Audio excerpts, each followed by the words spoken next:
in the Word, in terms of the Word, in the form of the Word of God, in the form of the precious promises of God. And God has spoken it forth and He has given it to us. Unless we respond to it by saying something that shows our faith in that, nothing is going to happen. You are my hiding place. You always fill my heart with song of deliverance.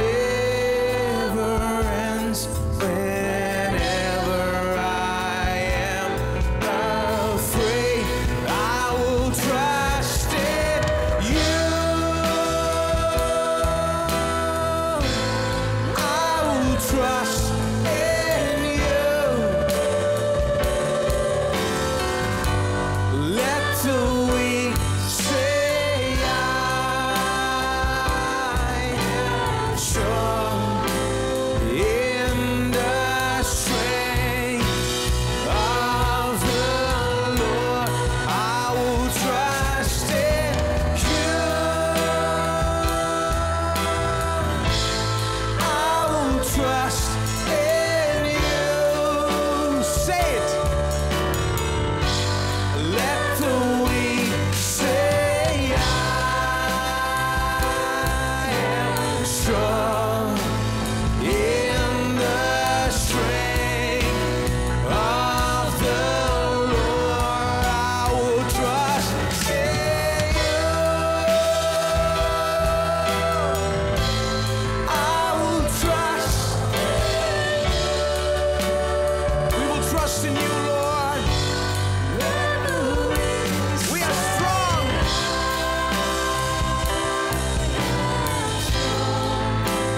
In the strength of the Lord, I will trust in you.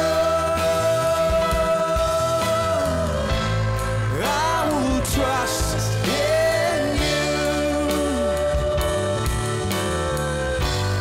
Let the weak say I am strong in the strength of the Lord.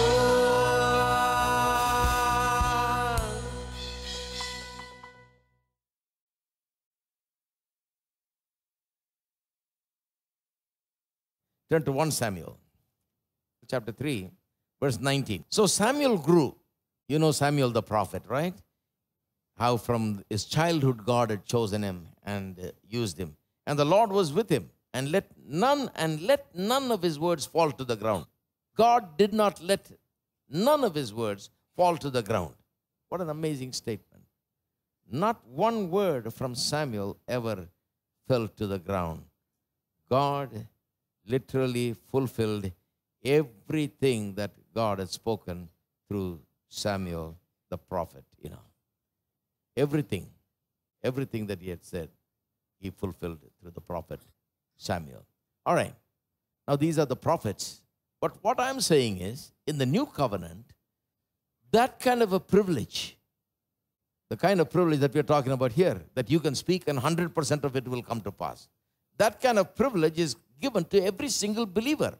The new covenant is a better covenant. Under the old covenant, the Holy Spirit only came upon some people at some times and used them and spoke through them. So they said, "Thus says the Lord." And every time they spoke like that, it came to pass.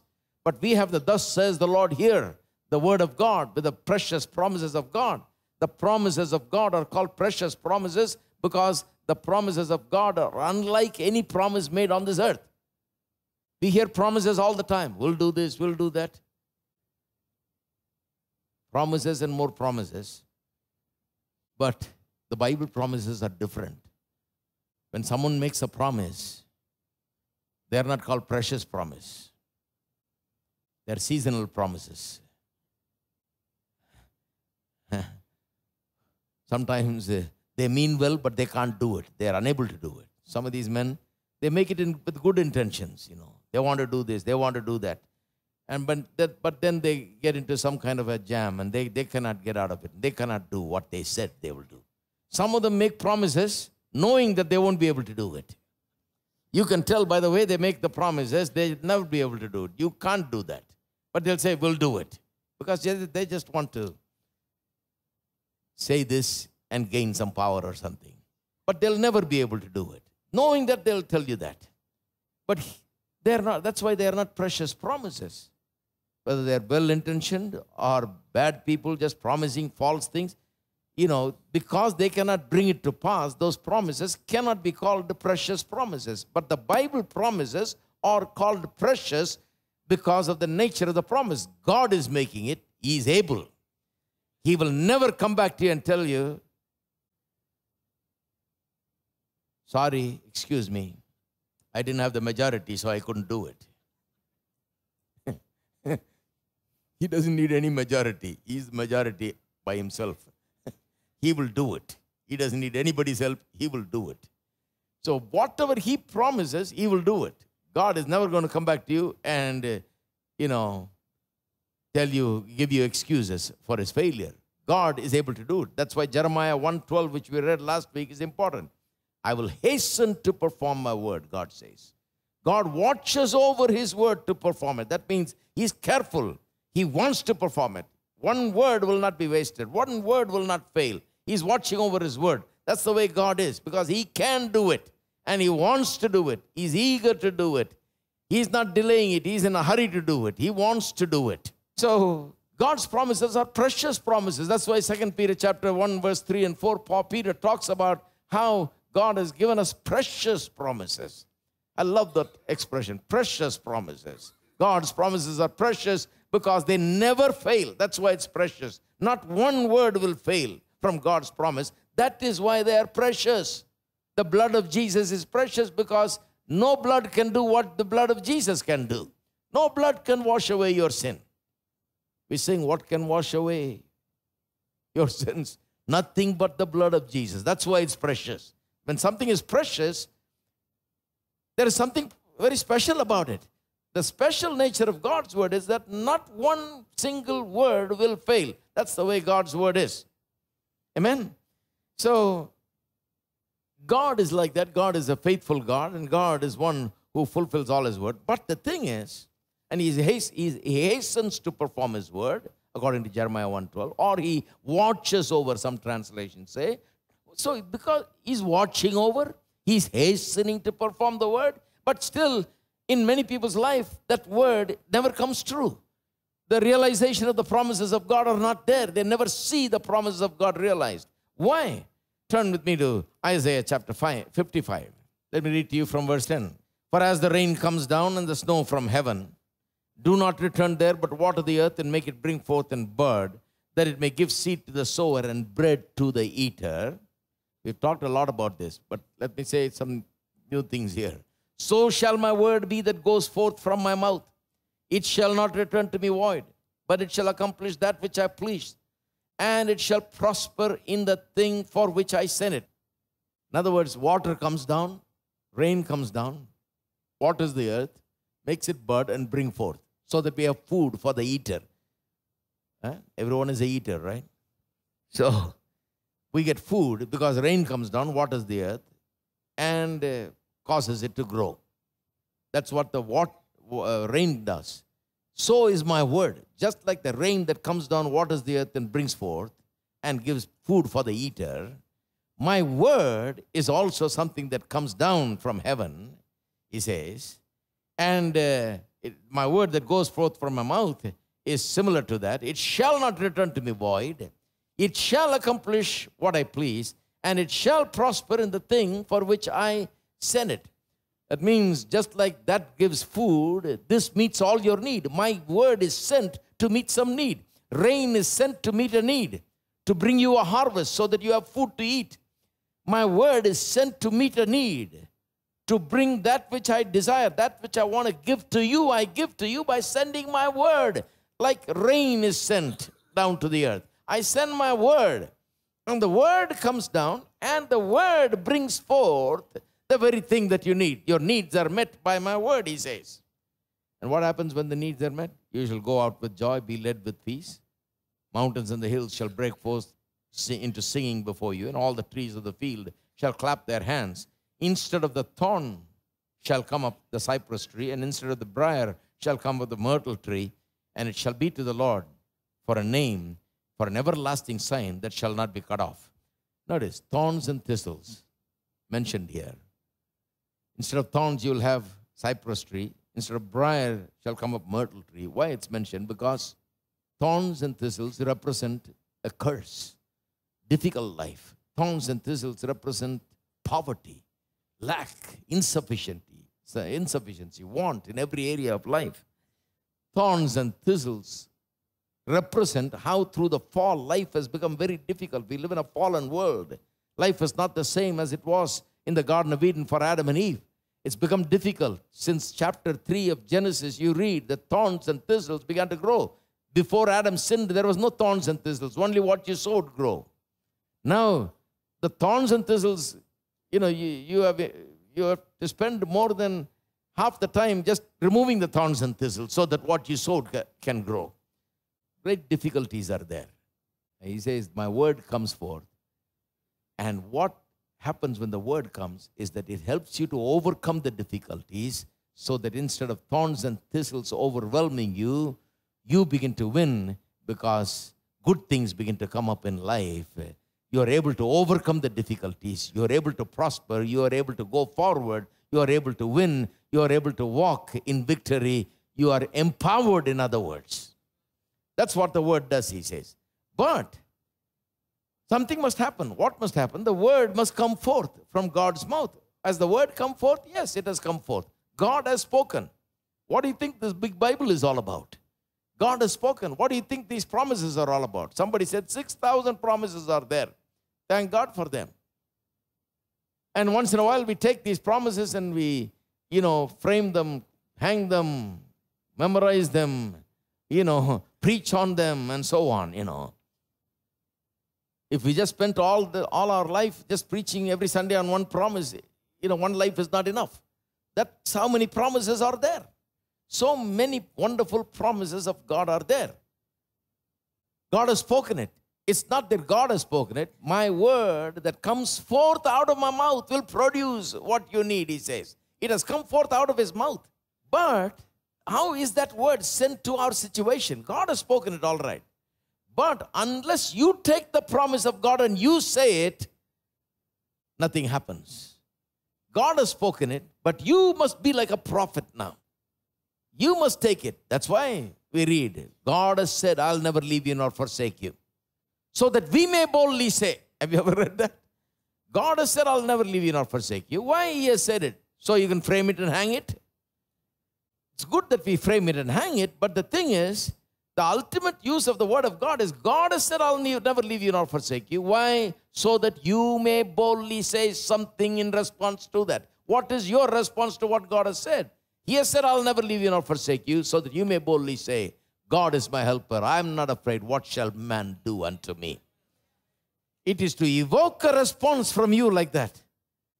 The promises are given. Unless the promise evokes a response from you in that manner, no matter how many promises God are giving you, if you don't speak in response to it, no matter how many promises are there, it's not going to help you any. So much can be there in the bank. If you don't know how to withdraw it, you're never going to have anything. Right? It doesn't matter how many crores are there in the bank you've got, how many millions you have. If you don't know how to take it out, you can't have it. God's grace has put everything that we need in the Word, in terms of the Word, in the form of the Word of God, in the form of the precious promises of God. And God has spoken it forth and He has given it to us. Unless we respond to it by saying something that shows our faith in that, nothing is going to happen. That is why our speaking the word is so important. So shall be my word that goes forth out of my mouth. It shall not return unto me void, he says. It will never come back to me void. So when it comes forth out of God's mouth, God is sending it forth. so shall my word be that goes forth out of my mouth. It shall not return unto me void. Notice the expression. It goes forth out of his mouth. Yes, he has spoken, it's there. How does it go back? It goes back when you say, Lord, you have said this way. You know how Solomon prayed one time? He prayed a prayer, very clever prayer. He said, Lord, whatever you said to my father David, you do that. I like that prayer. The man is very to the point, God can't say no to that. There is no answer for that. So many people preach about why there is sometimes yes, why there is no, why there is wait and all that, But Solomon, the way Solomon prayed, God can never say no. He said, I'm not asking you anything. Whatever you told my daddy, do that. That's all I want from you. That must be our prayer. Whatever you told me, Lord, here. Whatever your word says, whatever your precious promise says, whatever your word declares, that you do for me. That must be our prayer. It is not by much words our prayers are heard. Some people think if you use long sentences, God likes our proficiency in using the language, And so if you use nice, flowery, long sentences, God hears such prayers, because you really know how to pray. Well, people will know that you have some command of words, but God doesn't care about all that. God says, when you come to me, you tell me what I have said. You remind me of my promises. You put me to remembrance what I have said. You ask, see, that shows your faith. That shows that you got it. That shows you believe it. You stand on it. You put me to remembrance on it, right? So it is important. God's word has come forth. It must be returned. When you speak, it returns. When he speaks, it comes to you. When you speak, it returns to him. And when it returns to him, it will never return void. It will accomplish. When it reaches the point of returning to God, it will accomplish what it came to do. Amen? Now turn to Hebrews chapter 3.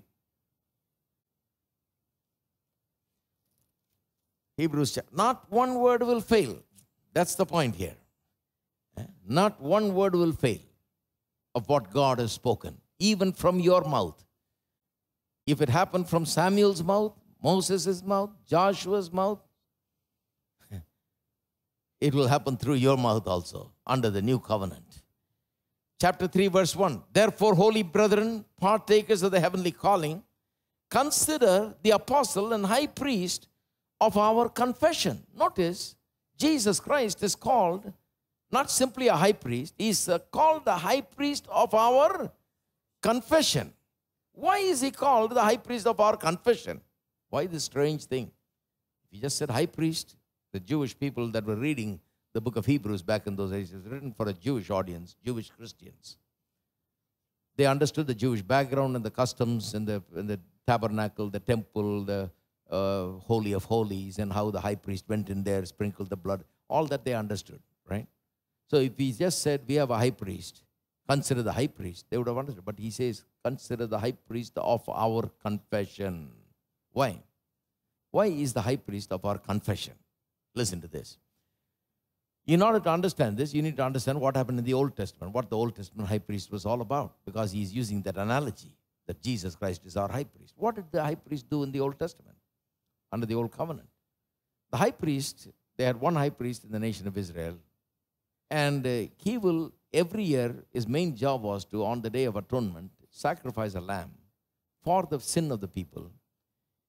And he will take the blood of that lamb. This is all figurative, It was all to teach them about salvation, about how the Lamb of God, who is Jesus Christ himself, will shed his blood and so on. The lamb that is killed there represented all the people's sins, because before he put the lamb on the altar and killed it, he laid his hands upon it and confessed all the sins of the people over that lamb. So all the sin of the people now was put upon the lamb when he confessed it upon the lamb. So the lamb became like sin, because the people's sin were confessed over it. Then the lamb died. The lamb was killed because the killing of the lamb represented the judgment of God. The soul that sins shall die. The wages of sin is death, God declares. Therefore, the lamb is killed, and people saw it, and they knew what was happening. We confessed our sins over, the priest confessed it on our behalf on the animal, and then killed the animal, which represents that the sin now, the lamb's sin, and therefore the lamb as a sinner dies because it has become sin. It carries my sin. It dies for my sin.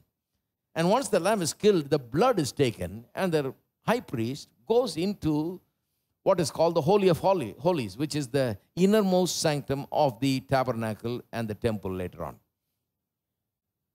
Now, you can go to other areas of the temple, but you cannot go to this innermost place of the temple or tabernacle, which is called Holy of Holies.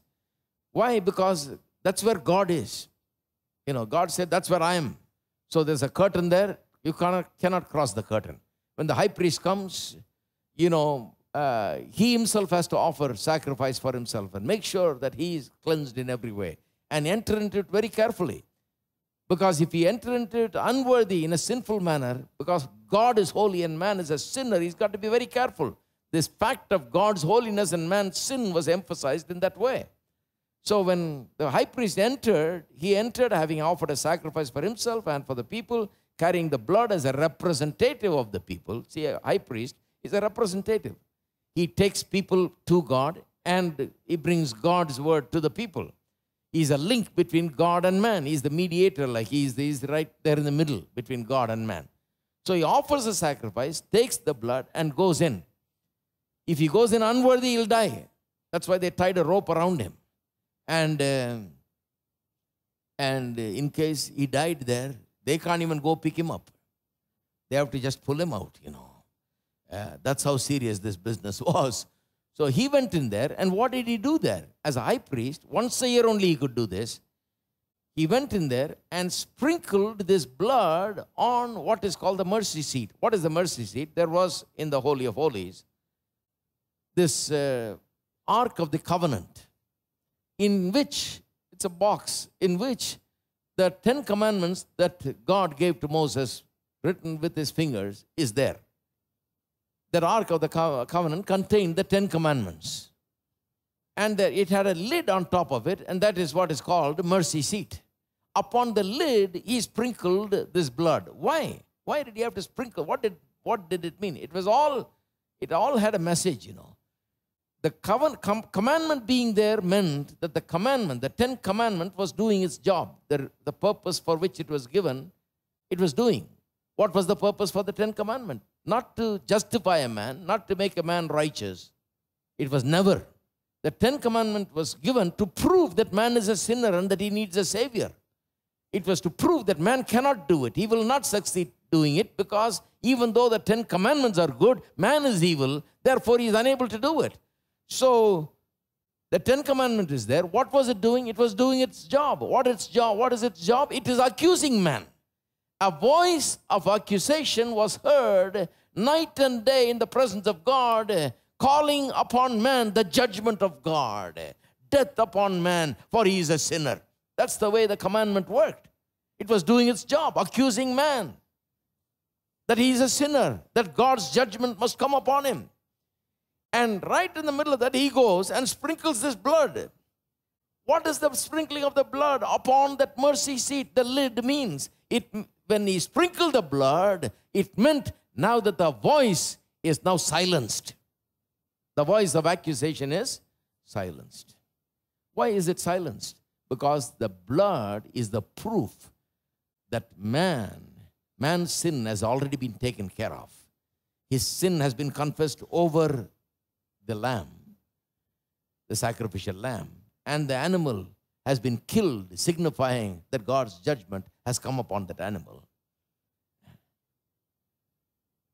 And the blood is the proof that the animal has been killed. Punishment has been rendered, given already.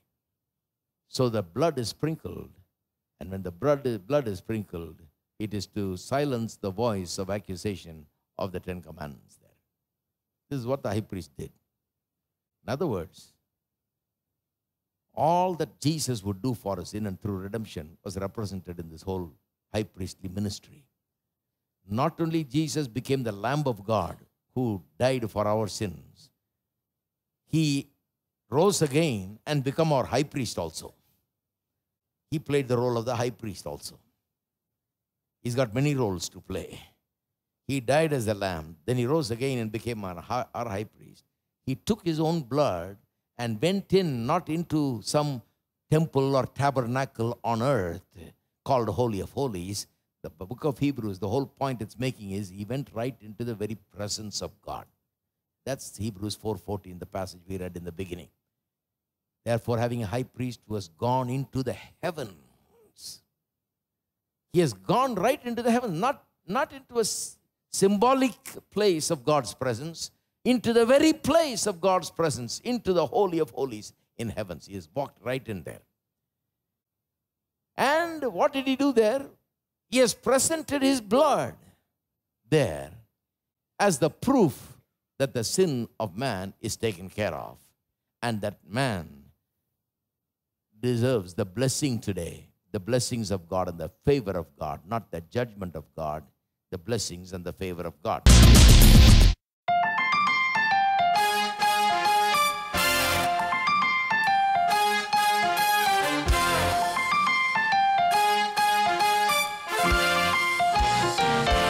Our God is good, our God is great, our God is true. And there is nothing in this world he cannot do. His mighty hands were made available to you. Oh, praise his name, he's on the other side of faith. Our God is good, our God is great, our God is true. And there is nothing in this world he cannot do. His mighty hands were made available to you. Oh, praise his name, he's on the other side of faith. Keep pressing on, keep pressing on. God's on the other side of faith. And though the clouds may for a moment fade, remember God is on the other side of faith.